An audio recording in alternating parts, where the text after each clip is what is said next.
Hello students, so this is part 3 of carbon and its compound chapter. So this is basically about nomenclature of compound. अगर कोई भी हमें chemical compound given है तो उसका हम नेमिंग कैसे करेंगे, नोमेनक्लेचर मीन्स नामकरण उसका हम कैसे करेंगे। तो उसके कुछ स्पेसिफिक रूल्स होते हैं जिसके अंडर हमें किसी कंपाउंड को नेम करना होता है, वो सब हम इस वीडियो में डिस्कस करने वाले हैं। इससे पहले मैंने पार्ट 1 एंड पार्ट 2 अपलोड किया हुआ है, तो अगर आपने वो नहीं देखा है तो आप उसे जाकर देख सकते हैं। So let's start with nomenclature. So nomenclature का जो फर्स्ट रूल होता है वो होता है identify the longest carbon chain, कि अगर हमें कोई भी कार्बन कंपाउंड गिवन है तो हमें सबसे पहले उसमें लॉन्गेस्ट कार्बन चेन को सेलेक्ट करना है सबसे पहले। इससे पहले वाले पार्ट 2 में हमने देखा था कि अगर किसी कंपाउंड में 1 कार्बन एटम है तो उसको हम क्या नेमिंग करेंगे। 1 के लिए मिथ होता है, 2 के लिए इथ होता है, 3 के लिए प्रॉप हम यूज करते हैं। तो ये सारी चीजें हमने उसमें डिस्कस की थी। तो फर्स्ट पॉइंट अगर मैं आपको बताऊं तो सपोज मेरे पास कोई कंपाउंड है ऐसे करके, तो सपोज मेरे पास ऐसा कोई कार्बन का कंपाउंड है, तो इसमें आपको फर्स्ट स्टेप में सबसे पहले लॉन्गेस्ट कार्बन चेन सेलेक्ट करनी है। तो वो कार्बन चेन आपकी ऐसे भी हो सकती है हॉरिजॉन्टल, वो आपकी वर्टिकल भी हो सकती है, एंड वो आपकी एल शेप में भी हो सकती है ऐसे। तो सबसे पहले काउंट करते हैं कि कौन सी वाली शेप में सबसे ज्यादा नंबर ऑफ कार्बन एटम्स आ रहे हैं। तो अगर मैं हॉरिजॉन्टल की बात करूं तो 1 2 3 4 5 कार्बन एटम्स हैं, और अगर मैं वर्टिकली देखती हूं तो 1 2 3 4। तो यानी कि हॉरिजॉन्टल वाली चेन में ज्यादा कार्बन है। तो क्या हम इसको सेलेक्ट कर लें? नहीं, क्योंकि अभी जो एल शेप वाली जो चेन है उसको भी हमें देखना है। उसमें 1 2 3 4 5 6, उसमें 6 नंबर ऑफ कार्बन एटम्स हैं, जो उसमें सबसे ज्यादा नंबर ऑफ कार्बन एटम है, तो हम इस वाली चेन को सेलेक्ट करेंगे। ठीक है, तो जो मैंने मार्क किया हुआ है ये वाली carbon chain, this L shape carbon chain हमने सेलेक्ट कर ली क्योंकि ये इस कंपाउंड की लॉन्गेस्ट कार्बन चेन है। तो अब हमारे पास जितने नंबर ऑफ कार्बन एटम्स आए हैं उसके अकॉर्डिंग हम इस कंपाउंड को नेम कर लेते हैं। सो 1 2 3 4 5 6 कार्बन के लिए मैंने आपको बताया था हेक्सेन जो होता है, 6 कार्बन जिस कंपाउंड में होते हैं तो उसको हम हेक्सेन बोलते हैं। सो फर्स्ट हमने कर लिया। Now second point is if the name of functional group is given as a suffix, कि अगर उसमें कोई फंक्शनल ग्रुप है then it is replaced by E in the compound, कि अगर जैसे इसमें जो लास्ट वाला ई है ना, तो अगर इस कंपाउंड में फंक्शनल ग्रुप आ जाता है तो हम इस ई वर्ड को हटा के फंक्शनल ग्रुप का जो भी सफिक्स होता है उसको ऐड कर देंगे। देखो समझते हैं सबसे पहले कि फंक्शनल ग्रुप्स क्या होते हैं। तो फंक्शनल ग्रुप्स होते हैं कि सपोज मैंने आपको इथेन मॉलिक्यूल बोला, ठीक है, तो इसमें इथेन मॉलिक्यूल का स्ट्रक्चर हमारे पास ये होता है। ठीक है, सो इस स्ट्रक्चर में अगर मैं आपको बोलूं कि मैं एक हाइड्रोजन को इसमें से निकाल देती हूं, अगर मैंने इस कंपाउंड में से एक हाइड्रोजन को निकाल दिया और अब मैंने इसमें कोई और एलिमेंट ऐड कर दिया, सपोज मैंने इसमें क्लोरीन ऐड कर दिया, ठीक है, तो जो ये एक्स्ट्रा हाइड्रोजन के अलावा जो भी कंपाउंड हम ऐड करते हैं उनको हम बोलते हैं फंक्शनल ग्रुप्स। तो फर्स्ट फंक्शनल ग्रुप्स हमारे पास आता है हेलोजेंस। हेलोजेंस होते हैं हमारे ग्रुप 17 वाले एलिमेंट्स। ठीक है, पीरियोडिक टेबल में जो आपका बिल्कुल लास्ट ग्रुप होता है वो 18th ग्रुप होता है, उससे एक पहले वाला, उनको हम हेलोजेंस बोलते हैं। तो ग्रुप 17 के सभी एलिमेंट्स को हम हेलोजन बोलते हैं। उसके सारे एलिमेंट्स भी मैं लिख देती हूँ। सबसे पहले होता है fluorine, chlorine, bromine, iodine and astatine. अभी आपको 10th क्लास तक सिर्फ ये 4 याद करने हैं, फ्लोरीन, क्लोरीन, ब्रोमीन, आयोडीन। एस्टाडीन आपका नहीं आएगा। ठीक है, तो ये सारे हमारे हेलोजेंस हैं। और अगर आपको पीरियोडिक टेबल लर्न करनी है तो उस पर भी मैंने एक शॉर्ट अपलोड कर रखी है कि कैसे आप इसको इजी ट्रिक से लर्न कर सकते हैं अगर आपको ऐसे लर्न नहीं हो रहा तो। ठीक है, सो अब सपोज यहाँ पे क्लोरीन आ गया, तो इस कंपाउंड को अब हम कैसे नेमिंग करेंगे। तो देखो हमारे पास सेकेंड जो नोमेनक्लेचर का पॉइंट था कि फंक्शनल ग्रुप अगर आ जाता है तो उसमें हम ई वर्ड को रिप्लेस करके सफिक्स लगाएंगे या फिर प्रीफिक्स लगाएंगे। तो जो हेलोजेंस होते हैं ना उनके केस में हम प्रीफिक्स लगाते हैं। लाइक अगर ये पहले ही मॉलिक्यूल का नाम था इथेन, अगर यहाँ पे क्लोरीन के प्लेस पे हाइड्रोजन होता तब इसका नाम होता इथेन, बट अब अगर यहाँ पर क्लोरीन है तो इसका जो नाम होगा वो इथेन ना होकर के क्लोरो इथेन हो जाएगा। यानी कि यहाँ पर जब भी कोई हेलोजन प्रेजेंट होता है तो उसको हम प्रीफिक्स आगे लगा देते हैं उस कंपाउंड में। अगर सपोज यहाँ पे फ्लोरीन होता तो उसको हम फ्लोरो लगा देते, फ्लोरोइथेन बन जाता। अगर क्लोरीन होता तो वो क्लोरोइथेन बन जाता, ब्रोमीन होता देन ब्रोमोइथेन, एंड आयोडीन होता then iodoethane, iodo bromo chloro fluoro. ठीक है, तो ये बात हो गई हमारी फर्स्ट फंक्शनल ग्रुप की। सेकंड फंक्शनल ग्रुप की बात करते हैं। सेकंड फंक्शनल ग्रुप हमारा होता है एल्कोहल।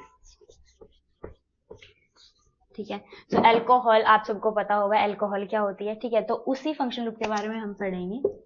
एल्कोहल, देखो जैसे हेलोजेंस में फ्लोरीन, क्लोरीन, ब्रोमीन, आयोडीन, इन सारी चीजों से हम रिप्लेस करते थे एक हाइड्रोजन को, तो एल्कोहल में हम क्या करेंगे, उसी एक हाइड्रोजन को रिप्लेस कर देंगे सॉरी OH ग्रुप से। किससे रिप्लेस करेंगे, हाइड्रोजन को OH ग्रुप से रिप्लेस करेंगे। तो किसी भी कंपाउंड में अगर आपको OH दिख जाता है ना, इट मीन्स वो एक एल्कोहलिक कंपाउंड है। ठीक है, तो मैं इथेन का ही आपको एग्जांपल लेके बताती हूँ। इथेन का मॉलिक्यूलर स्ट्रक्चर हो जाएगा ये। ठीक है, अब इसमें मैंने इस हाइड्रोजन को रिप्लेस कर दिया किससे, OH से। ठीक है, अब इसकी नेमिंग कैसे करेंगे, देखो हेलोजेंस के केस में हम प्रीफिक्स लगाते हैं। ठीक है, बट अल्कोहल्स के केस में हम सफिक्स लगाएंगे। प्रीफिक्स का मतलब होता है उस वर्ड को आगे लगाना, सफिक्स का मतलब होता है उस वर्ड को पीछे लगाना। तो इस केस में हम क्या करेंगे, जो ये ई है ना, इसको हम हटा देंगे यहाँ से। ठीक है, तो इसको यहाँ से हटाकर सिर्फ एन तक ही बच जाएगा, और अब हम इसको रिप्लेस करेंगे OL से, इथेनॉल बन जाएगा अभी। ठीक है, एल्कोहलिक फंक्शनल ग्रुप में आपको कंपाउंड में OH अगर दिखाई दे रहा है तो इट मीन्स उसमें कौन सा फंक्शनल ग्रुप है, एल्कोहल फंक्शनल ग्रुप। ठीक है, और उसकी नेमिंग के लिए हम क्या करेंगे, OL उसके पीछे हम लगा देंगे, जो कि यहां से हमें मिला है। ठीक है, अगर यहाँ पे 3 कार्बन होते सपोज, तो ये क्या बन जाता, प्रोपेनॉल बन जाता। प्रोपेन लिखते पहले आप, फिर इस ई को हटा के और OL लगा देते। ठीक है, तो ये प्रोपेनॉल बन जाता। Next we comes to third functional group, that is aldehydic functional group, aldehyde. ठीक है, अब एल्डिहाइड में हम क्या करते हैं, फिर से मैं इथेन मॉलिक्यूल बना लेती हूँ।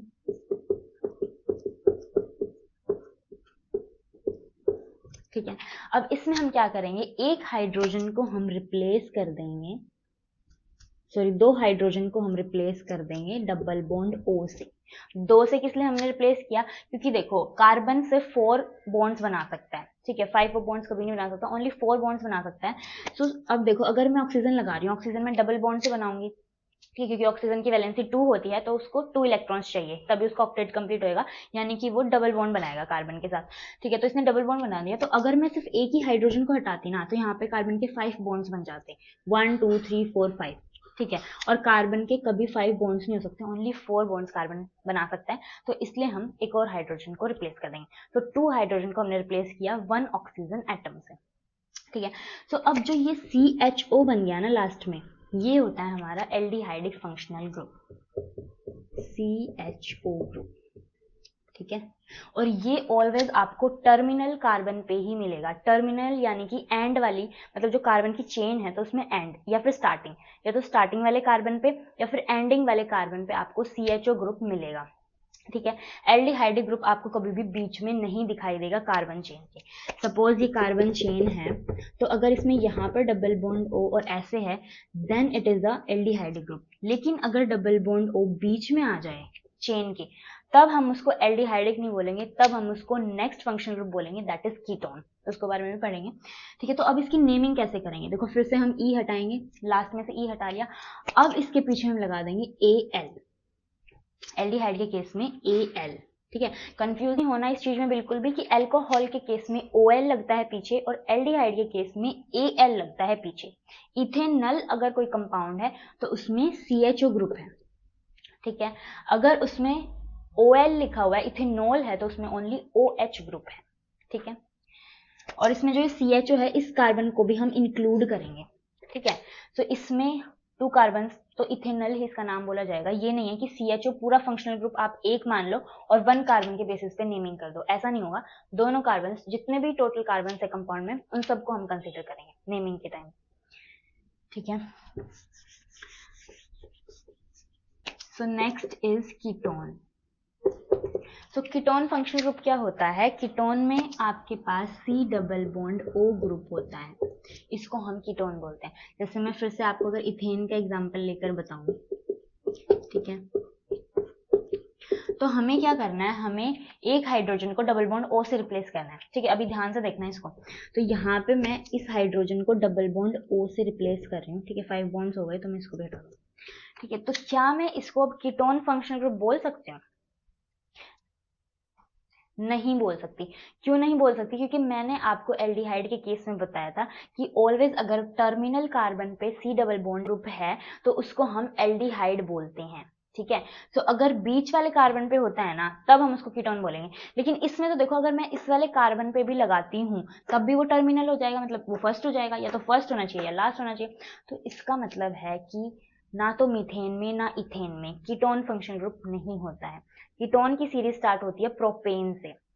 फर्स्ट कीटोन का कंपाउंड होता है प्रोपेनोन, इथेनोन कुछ भी नहीं होता, मिथेनोन कुछ भी नहीं होता। ठीक है, सो इसके केस में मैं प्रोपेन का एग्जांपल लूंगी, बिकॉज इथेन के केस में कीटोन एग्जिस्ट नहीं करता। तो ये कार्बन हो गए, ठीक है,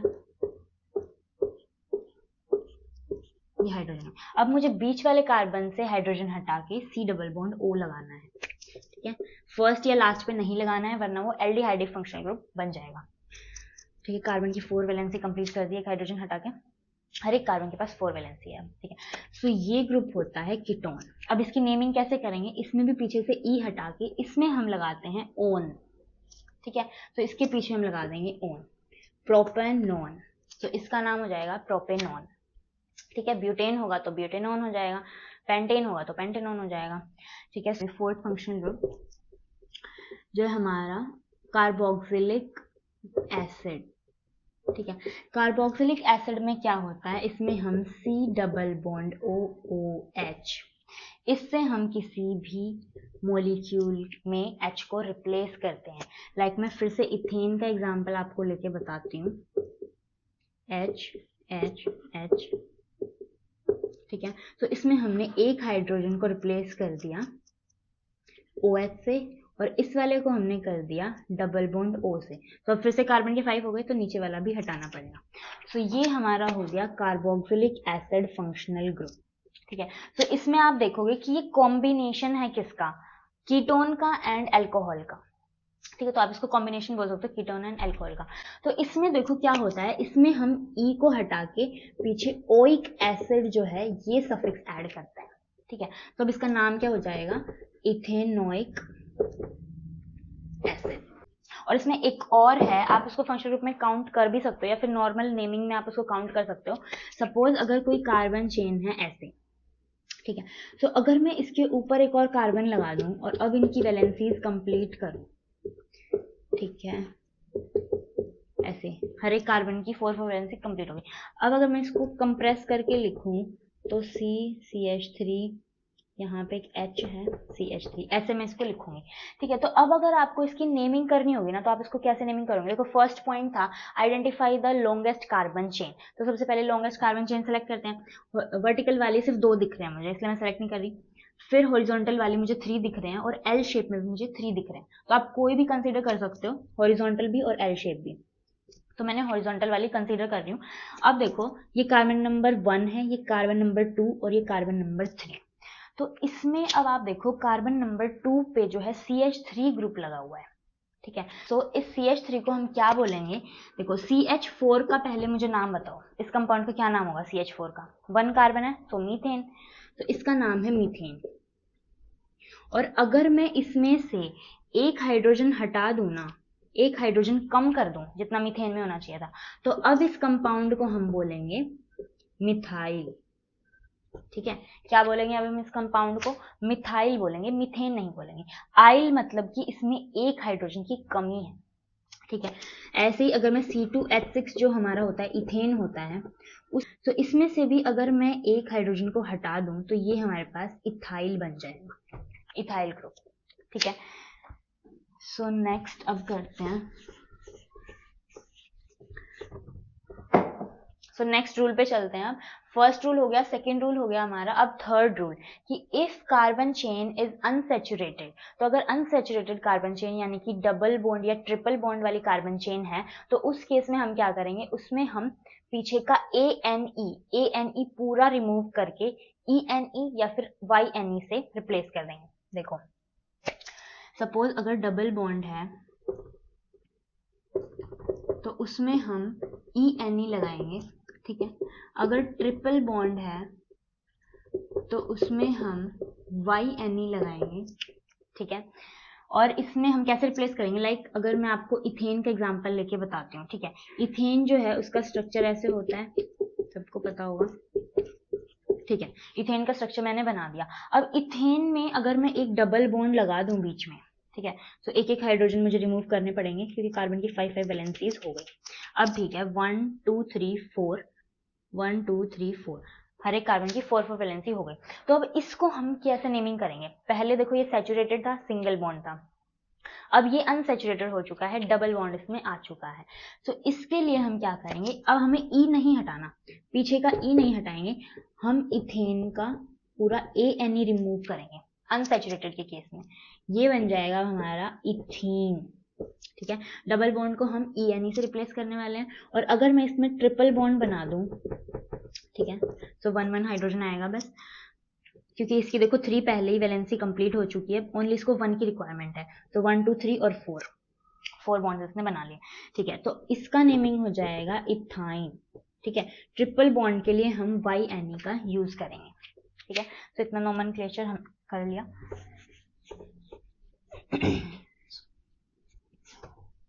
सो नेक्स्ट रूल अब हमारे पास क्या है कि first priority will be given to the functional group which is first in the alphabetical order.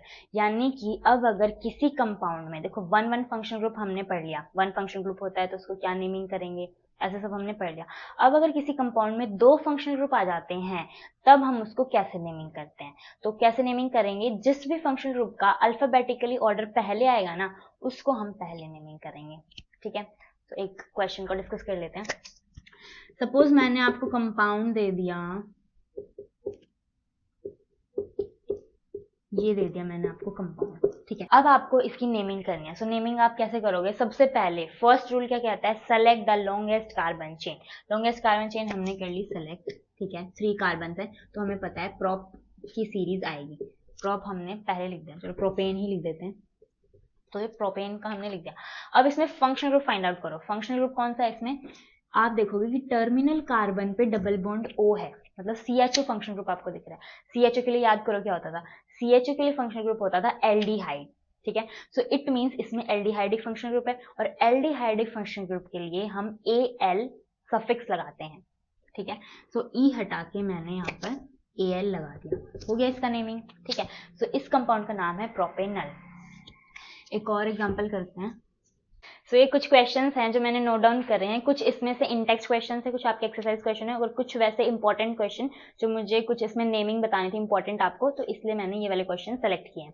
तो अब ट्राई करते हैं इनकी नेमिंग करने की। और ये जो रूल्स हैं वो IUPAC एक ऑर्गेनाइजेशन है, उसने ये रूल सेटअप किए हैं, उसकी फुल फॉर्म होती है international union of pure and applied chemistry. ये सारे आपके जो ये नोमेनक्लेचर है, ये IUPAC नोमेनक्लेचर, ये सारे आपके IUPAC नेम्स हैं किसी भी कंपाउंड के। IUPAC नेम्स हम इसको इसलिए बोलते हैं क्योंकि IUPAC एक ऑर्गेनाइजेशन है, उसने ये सारे रूल्स सेटअप किए हैं कि किसी भी कंपाउंड को कैसे नेमिंग करेंगे, अगर कोई कंपाउंड हमें मिलता है तो उसको नेम हम कैसे देंगे, ठीक है। तो स्टार्ट करते हैं इनको नेमिंग करना। तो फर्स्ट वाले के लिए देखो, सबसे पहले लॉन्गेस्ट कार्बन चेन सेलेक्ट करेंगे, ठीक है। 2 कार्बन की हमें दिख रही है, ठीक है, 1 कार्बन एंड 2 कार्बन। अब देखेंगे कि फंक्शनल ग्रुप इस पे कौन सा अटैच्ड है। सो फंक्शनल ग्रुप यहाँ पे हमें दिख रहा है ब्रोमो, ठीक है। तो अब इसका नेम क्या हो जाएगा, देखो वैसे होना चाहिए था इथेन, ठीक है, लेकिन अब यहाँ पे ब्रोमीन फंक्शनल ग्रुप लगा हुआ है, और जो ब्रोमीन जो हेलोजेंस होते हैं वो स्टार्टिंग में लगते हैं, एंड में नहीं लगते, स्टार्टिंग में। तो ब्रोमीन के लिए हम क्या यूज करेंगे, ब्रोमो, ठीक है। सो इथेन के आगे आ जाएगा, इसका नाम, इसकी नेमिंग हो जाएगी ब्रोमो इथेन, ठीक है, इसमें कोई प्रॉब्लम नहीं होगी I guess. Second carbon chain देखते हैं, इसमें हम सबसे पहले लॉन्गेस्ट कार्बन चेन सेलेक्ट करते हैं सेकेंड में, ठीक है। तो सेकेंड क्वेश्चन में सबसे पहले हमने लॉन्गेस्ट कार्बन चेन सेलेक्ट कर ली, उसके बाद अब हम इसमें देखते हैं फंक्शनल ग्रुप इसमें कौन सा है। तो इसमें हमें फंक्शनल ग्रुप ट्रिपल बॉन्ड दिख रहा है। ट्रिपल बॉन्ड के लिए हम क्या करते हैं, सबसे पहले इसका लिख लेते हैं कि क्या होना चाहिए। 1 2 3 4 5 6 कार्बन चेन के लिए हेक्सेन होना चाहिए था, ठीक है, बट यहाँ पर ट्रिपल बॉन्ड है, तो इसलिए हम ई को नहीं, पूरे ANE को रिमूव करके YNE लगाएंगे। सो ये किसका स्ट्रक्चर है, हेक्साइन का, ठीक है। ओके, सो नेक्स्ट हमारे पास आता है थर्ड क्वेश्चन। इसमें देखो, इसमें सबसे पहले लॉन्गेस्ट कार्बन चेन मींस एक ही कार्बन है, ठीक है। फंक्शनल ग्रुप इसमें कौन सा लगा हुआ है, देखो डबल बॉन्ड O लगा हुआ है, ठीक है, और ये कहाँ पर है, ये टर्मिनल कार्बन पे, एक ही कार्बन है इसमें और टर्मिनल कार्बन पे ये लगा हुआ है, तो ये एल्डिहाइडिक फंक्शनल ग्रुप है, ठीक है। सो अब ये क्या हो जाएगा, ये मीथेन होना चाहिए था, ठीक है, बट क्योंकि इसमें एल्डिहाइडिक फंक्शनल ग्रुप है तो E हटाकर मैं AL लगा दूंगी, मिथेनॉल इसका नेमिंग हो गया, ठीक है। फोर्थ देखते हैं, फोर्थ में हमने फिर से लॉन्गेस्ट कार्बन चेन सेलेक्ट कर ली, फंक्शनल ग्रुप डिटेक्ट करते हैं। फंक्शनल ग्रुप यहाँ पे लगा हुआ है OH, ठीक है। अब OH फंक्शनल ग्रुप है, ठीक है, तो ये होना चाहिए था प्रोपेन, तो ये होना चाहिए था प्रोपेन, ठीक है, बट यहाँ पर OH फंक्शनल ग्रुप है, तो मैं इसको E को हटाकर मैं यहाँ पर OL लगा देती हूँ, ठीक है। तो क्या ये ठीक है नेमिंग, ये नेमिंग जो है ये प्रॉपर नहीं है। क्यों नहीं है, बिकॉज जो ये OH है ना, ये आपको ये भी देखना है कि ये OH कौन से नंबर ऑफ कार्बन एटम पर है। जैसे अगर मैं नेमिंग करूं, सो ये 1 कार्बन एटम, ये 2 और ये 3 कार्बन एटम, सो जो ये OH फंक्शनल ग्रुप है ये सेकंड वाले कार्बन एटम पे प्रेजेंट है, तो मैं इसको ऐसे नहीं लिख सकती। तो जब भी अगर हम डिफाइन करते हैं या नेम देते हैं, तो पहले देखो प्रोपीन था, मैंने E हटा दिया, सो फंक्शनल ग्रुप का नेमिंग देने से पहले हम उसका नंबर भी डिफाइन करेंगे, ठीक है। प्रोपेन हो गया, उसके बाद मुझे OL लगाना है, लेकिन OL से पहले मैं उसका नंबर भी लगाऊंगी कि जो OL है, OL वाला फंक्शनल ग्रुप वो कौन से नंबर ऑफ कार्बन एटम पे प्रेजेंट है। सो वो 2 नंबर ऑफ कार्बन एटम पे प्रेजेंट है, तो मैं लिखूंगी प्रोपेन, फिर नंबर जब भी हम लिखते हैं तो हम डैश से उसको सेपरेट करते हैं, डायरेक्ट अल्फाबेट के साइड में नहीं लिखते, डैश लिखेंगे फिर नंबर लिखेंगे, ठीक है। सो प्रोपेन, फिर ये सेकेंड कार्बन पे है तो 2, फिर से डैश, अब हम OL लिखेंगे, ठीक है। OL हमने लिखा क्योंकि OH फंक्शनल ग्रुप है। तो ये हमें ऑलवेज जो है ये पोजीशन हमें बतानी पड़ती है कि फंक्शनल ग्रुप जो है वो कौन से नंबर ऑफ कार्बन एटम पे प्रेजेंट है। जैसे यहाँ पे ब्रोमो जो था, अगर सॉरी, और जो ये नेमिंग होती है ना, ये पीछे से स्टार्ट होती है, यानी कि जिस साइड से फंक्शनल ग्रुप होता है ना, जिस साइड पे, उसी साइड से हम नेमिंग करते हैं। जिस वाली साइड पे फंक्शनल ग्रुप प्रेजेंट होगा उस वाले कार्बन को हम 1 प्रायोरिटी देंगे, 1 नंबर हम उसको देंगे, ठीक है। तो हमने इसको 1 दे दिया और इसको 2 दे दिया, सो अब ब्रोमो जो है वो लगा हुआ है फर्स्ट कार्बन पे, ठीक है। तो इसका एक्चुअल नेम होना चाहिए था 1 ब्रोमो इथेन, कि जो फंक्शनल ग्रुप है ब्रोमो, उससे पहले नंबर आएगा कि कौन से कार्बन एटम पे है, लेकिन 1, देखो 1 मैथमेटिक्स में भी ऐसे ही होता है, अगर 2/1 लिखूँ इक्वल्स टू 2 लिखूँ वो एक ही बात होती है, तो इसलिए 1 हम लिख भी सकते हैं, नहीं भी लिख सकते, तो इसमें कोई प्रॉब्लम नहीं होगी। लेकिन अगर 2 और 3 होता है, तब अगर आप प्रोपेनॉल लिखते हैं ना, तो वो गलत हो जाता है। ये प्रोपेन 2-ऑल आपको लिखना है, इसको ध्यान रखना है आपको ऑलवेज कि कौन से नंबर ऑफ कार्बन एटम में प्रेजेंट है, ठीक है। अब फिफ्थ करते हैं जल्दी से। सो कार्बन चेन हमने सेलेक्ट कर ली, अब इसमें देखो 2 फंक्शनल ग्रुप्स प्रेजेंट है, ठीक है। कौन से, एक तो ब्रोमो है और एक क्लोरो है, ठीक है। तो अब हम देखते हैं कि ब्रोमो किस पे है और क्लोरो किस पे है। तो मैंने यहाँ से नेमिंग स्टार्ट कर ली, ठीक है। यहाँ से ये 1 कार्बन, ये 2 कार्बन और ये 3 कार्बन, मैं पीछे से भी स्टार्ट कर सकती थी, ठीक है। फिर अगर मैं पीछे से स्टार्ट करती तो 1 2 और 3 होता, फिर हमारे पास 2 पे ब्रोमो होता और 3 पे क्लोरो होता।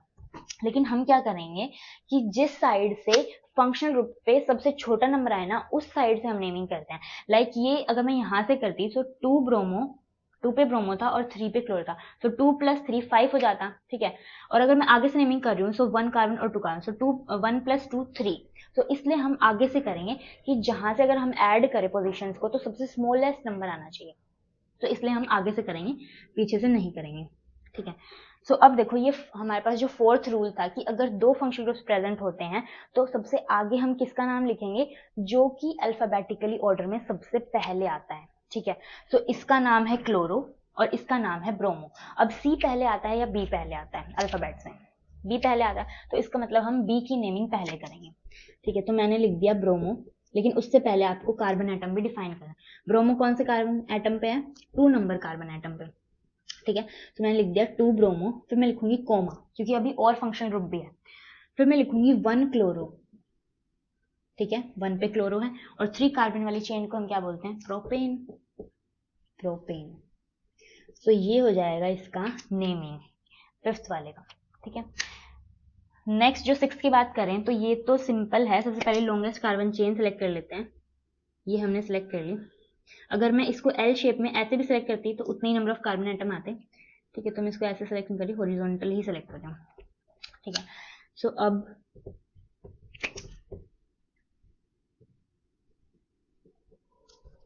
अब इसकी नेमिंग करना स्टार्ट करते हैं। तो यहाँ पे तो इक्वल नंबर ऑफ, वहां भी सेकंड पोजीशन पे है, यहाँ भी सेकंड पोजीशन पे मिथाइल ग्रुप है, तो हम कहीं से भी कर सकते हैं। तो मैं यहाँ से करती हूँ 1 2 3 4 5, ठीक है। सो अब हम करेंगे, ये 5 कार्बन की चेन है, यानी कि पेंटेन है ये, ठीक है। लेकिन उससे पहले हम देखेंगे कि सेकंड वाले कार्बन पे जो है मिथाइल ग्रुप लगा हुआ है, ठीक है। मैंने आपको बताया था कि CH3 मिथाइल को बोलते हैं, C2H5 इथाइल बोलेंगे उसको। तो सेकंड पोजीशन पे मिथाइल ग्रुप है, तो इसकी नेमिंग हम करेंगे 2 मिथाइल, ठीक है, कोमा, एक और फंक्शनल ग्रुप है क्योंकि, इसलिए हम कोमा लगा रहे हैं। फिर 4th पोजीशन पे भी मिथाइल है, तो फिर से हम लिखेंगे, अब देखो वापस से नहीं लिखना क्योंकि सेम चीज आ गई। अगर यहाँ पे कुछ और क्लोरो या ब्रोमो होता तब मैं ऐसे लिखती, लेकिन अभी वापस से आ गया तो मुझे दो बार 2 मिथाइल 4 मिथाइल नहीं लिखना, मैं 2,4 मिथाइल एक साथ लिख सकती हूँ, ठीक है। सो अब इसकी नेमिंग हो जाएगी 2,4। अब 2,4 पे क्या है, 2 मिथाइल है, तो ये भी बताना पड़ेगा। 2,4 डाई मिथाइल, अगर 3 होते तो ट्राई मिथाइल हो जाता। सो अब 2,4 डाई मिथाइल, ठीक है, ये हमारा फंक्शन ग्रुप का काम हो गया। देखो 1 मिथाइल होता है तो उसके लिए हम ओनली मिथाइल बोलते हैं, 2 है तो डाई मिथाइल, 3 मिथाइल्स हैं तो ट्राई मिथाइल, 4 है तो टेट्रा मिथाइल, 5 है तो पेंटा, ऐसे करके नेमिंग करेंगे। सो 2,4 डाई मिथाइल पेंटेन, ठीक है। सो इस कंपाउंड की नेमिंग हो जाएगी ये, ठीक है। लास्ट क्वेश्चन है, इसको भी सबसे पहले लॉन्गेस्ट कार्बन चेन सेलेक्ट कर लेते हैं, ठीक है। मैं इसको एक और तरीके से सेलेक्ट कर सकती थी, वैसे कि अगर मैं इसको यहां से सेलेक्ट करती ऐसे, तब कितने नंबर ऑफ कार्बन एटम आ रहे हैं, 1 2 3 4 5 6, और ऐसे कितने आ रहे हैं 1 2 3 4 5 6, सेम ही आ रहे हैं, कुछ फर्क नहीं हो रहा। तो इसको मैं सिर्फ आपको मेथड बता रही थी कि ऐसे भी आ सकता है कई क्वेश्चंस में, तो इस टाइप से भी चेक कर लेना आप, ठीक है। तो अब ये हमने 6 कार्बन चेन्स की सेलेक्ट करी, 1 2 3 4 5 6, यानी कि हेक्सेन तो हमारे पास, हेक्सेन हमारे पास कंफर्म हो गया है, ठीक है। अब फिर से फंक्शनल ग्रुप की नेमिंग करते हैं, तो इसको हम पीछे से नेमिंग करेंगे। पीछे से क्यों करेंगे, क्योंकि ज्यादा नंबर ऑफ फंक्शनल ग्रुप पीछे हैं, ठीक है। सो 1 2 3 4 5 6। अब करते हैं, सेकेंड पोजीशन पे हमारे पास क्या है, 2 मिथाइल है, ठीक है। तो सेकेंड हम 2 बार लिखेंगे 2 2, क्योंकि 2 मिथाइल है ना, सो 2 मिथाइल लिखने की जगह 2 2 डाई मिथाइल, तो 2 2 और 5, सो 2,5, और ये कितना हो गया, 3 मिथाइल ग्रुप है, तो आप लिखोगे 2 2 5 ट्राई मिथाइल हेक्सेन, ठीक है। सो ये इस कंपाउंड की नेमिंग हो जाएगी। अगर कोई भी फंक्शन ग्रुप वापस आ रहा है ना, जैसे मैं लिख रही थी पहले 2 2 डाई मिथाइल फिर 5 मिथाइल, तो अगर वो फिर से रिपीट हो रहा है ना, तो आप उसके नंबर सारे एक साथ लिख लो, सारे नंबर एक साथ लिख लो, फिर जितने वो फंक्शन ग्रुप जितनी बार है तो ट्राई टेट्रा ऐसे लिख लो। सो 2 2 5 ट्राई मिथाइल हेक्सेन, ठीक है। तो इस टाइप से आपकी नेमिंग हो जाएगी। आई होप आप सबको समझ आया होगा। अगर आपको कोई डाउट है या समझ नहीं आया कोई भी मेथड, तो प्लीज़ कमेंट सेक्शन में बता देना, फिर मैं नेक्स्ट वीडियो में उसको वापस से एक्सप्लेन कर दूंगी, जो भी आपके डाउट्स होंगे सब, ठीक है।